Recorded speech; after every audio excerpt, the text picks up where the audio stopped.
Good morning, student. Today I am going to explain the question answer of lesson 11 Science, class 8th.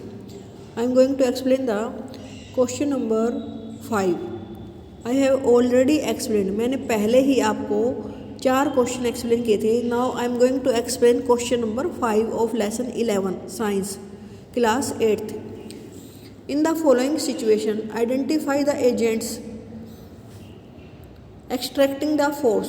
अब इस question में हमें ये देखना है कि कौन फोर्स लगा रहा है, दूसरा किस पर फोर्स लगा रहा है और उस फोर्स लगाने से क्या चेंज हुआ.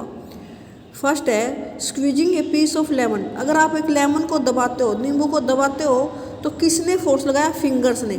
तो फिंगर हमारा क्या है? Agent extracting the force. किस पे फोर्स लगा रहे हैं हम? लेमन पे. Object on which we applying the force.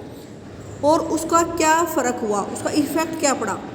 Effect of force आया एक्सट्रैक्शन ऑफ जूस. जूस बाहर निकलाएगा. Extract, release. रिलीज मीन्स बाहर निकलना. सेकंड केस में हम क्या कर रहे हैं? Taking out paste. टूथपेस्ट से पेस्ट बाहर निकाल रहे हैं. तो उस पर वो एजेंट जो फोर्स लगा रहा है उसी में फिर दोबारा हमारी फिंगर्स फोर्स लगाएंगी. किस पे फोर्स लगाएंगी? टूथपेस्ट पे. एक्शन क्या होगा? Releasing of paste. पेस्ट बाहर आ जाएगी. Paste comes out from the tube. Tube से पेस्ट बाहर आ जाएगी. नेक्स्ट है a load suspended from A spring. एक स्प्रिंग पर हमने एक लोड मीन्स बोझ डाल रखा है, उसके साथ एक लोड लटका रखा है. While its another end it on a hook fixed to a wall. और उसका जो अनदर एंड है वो एक वॉल में एक हुक पे लटका हुआ है. तो उसमें किसने किस पे फोर्स लगाई?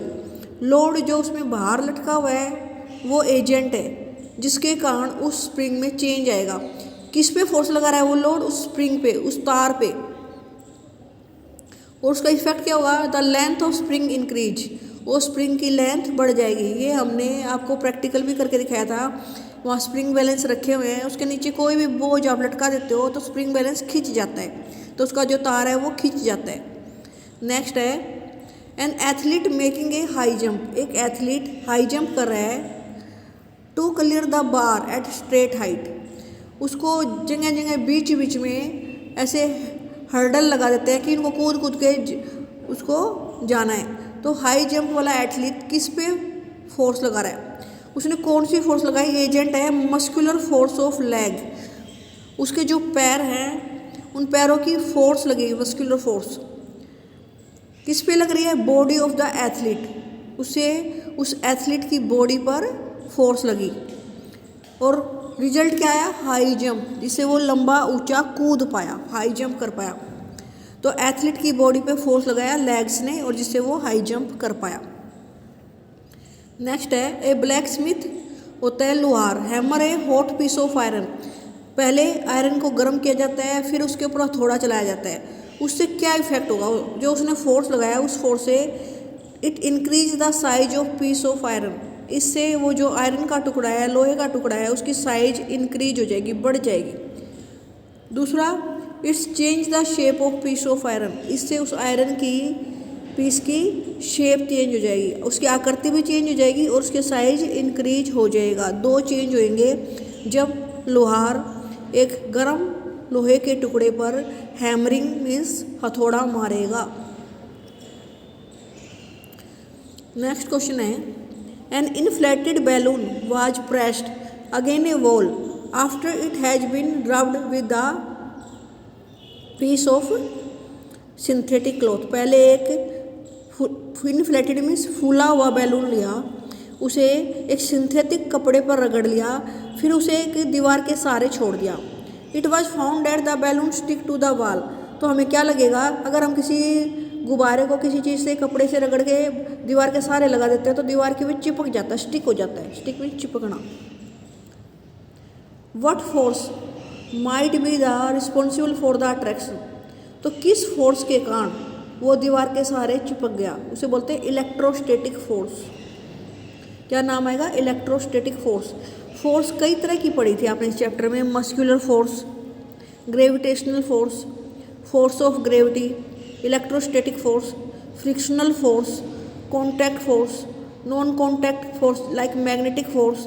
तो हमने जो ये फोर्सेज डिफरेंट तरह की पढ़ी थी उसमें से हमें ये वाली फोर्स पहचाननी थी, जिसमें बैलून को कपड़े से रगड़कर हमने दीवार के सहारे लगाया, तो वो जब वॉल के साथ चिपक गया तो कौन सी फोर्स है वो? Electrostatic force. क्वेश्चन नंबर 8 है, name the force acting on A plastic bucket containing water held above ground level in your hand. हम एक प्लास्टिक के बकेट में पानी भरकर जब उसे अपने हाथों में पकड़ लेते हैं तो उस पर कौन कौन सी फोर्स एक्ट कर रही है? Discuss why the force acting on the bucket do not bring it change in its state. और वो जो फोर्स उस पर एक्ट कर रही है फिर भी वो उसकी डायरेक्शन या स्टेट पोजिशन को चेंज नहीं कर पा रही, ऐसा क्यों है? तो पहले कौन कौन सी फोर्स एक्ट कर रही है? 2 force act on the bucket. Bucket पे 2 फोर्स लग रही है। Force of gravity acting downward, एक तो पृथ्वी धरती उसे अपनी ओर खींच रही है, बकेट को down side.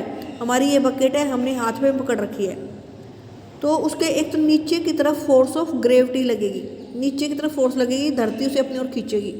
Second, muscular force of arms, एक हमने उसे हाथों में पकड़ रखा है तो हमने अपनी मसल्स का प्रयोग कर रखा है, अपना मस्कुलर फोर्स से उसे ऊपर उठा रखा है, हमने मस्कुलर फोर्स से उसे ऊपर लगा रखा है और फोर्स ऑफ ग्रेविटी उसे नीचे खींच रही है, लेकिन उसकी पोजीशन चेंज क्यों नहीं हो रही? The 2 force do not bring about any change in the state of motion of the bucket here because both are equal in magnitude and opposite in direction. जो हमारी बकेट है उस पर एक फोर्स नीचे की तरफ और एक ऊपर की तरफ लग रही है, दोनों अगर इक्वल इन मैग्नीट्यूड, उनकी वैल्यू बराबर हो और अपोजिट डायरेक्शन में लगेगी तो क्या होगा? वो एक दूसरे को कैंसिल कर देंगे और उससे कोई इफेक्ट उस बकेट में नहीं आएगा। वो बकेट जहाँ हमने पकड़ रखी है वहीं रहेगी जब तक हमारा मस्कुलर फोर्स इक्वल रहेगा फोर्स ऑफ ग्रेविटी के। नेक्स्ट क्वेश्चन है, a rocket has been fired upward, एक रॉकेट है जो ऊपर की तरफ फायर किया जा रहा है, टू लॉन्च ए सैटेलाइट, ताकि एक सैटेलाइट को वो ऑर्बिट में छोड़ के आ सके। रॉकेट्स अधिकतर सैटेलाइट लेके जाते हैं।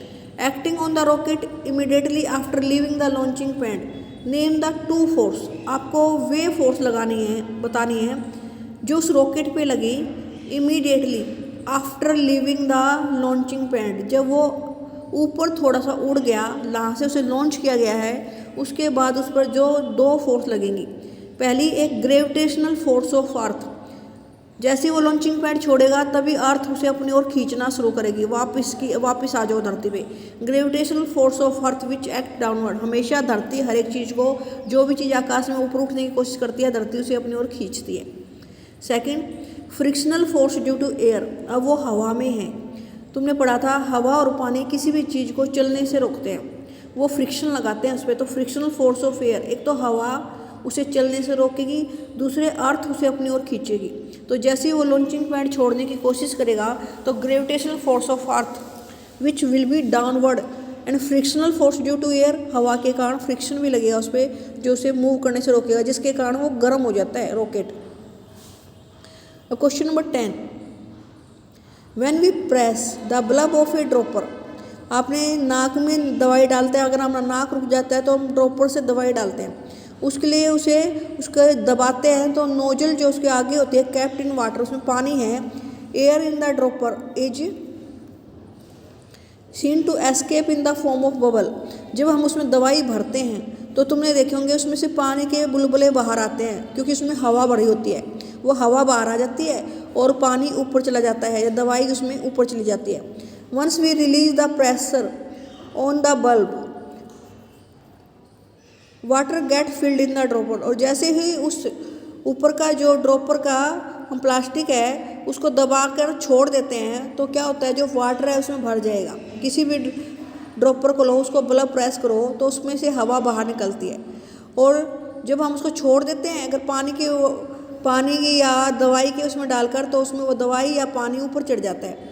The rise of water in the dropper is due to which force, अब इसमें भी ये बताना है कि जो पानी उसमें ऊपर चढ़ा तो वो किस रीजन से चढ़ा।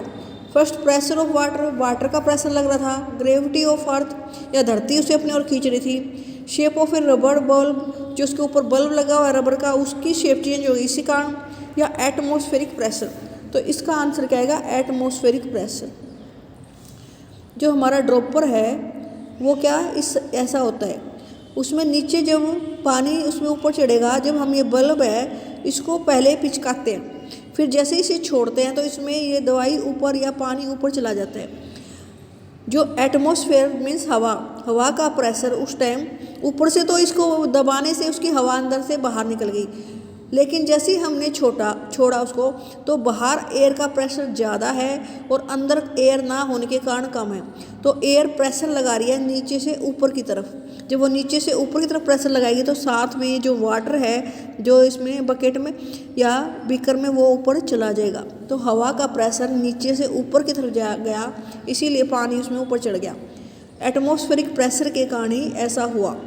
ओके स्टूडेंट, इस चैप्टर में टोटल 10 क्वेश्चन थे, वो मैंने आपको अच्छी तरह एक्सप्लेन कर दिए हैं। अब आप इस चैप्टर को लर्न कर लेना। अगर किसी स्टूडेंट ने चैप्टर 11 नहीं लिखा हुआ तो वो अपनी नोटबुक में नोट डाउन कर लेना। Okay students.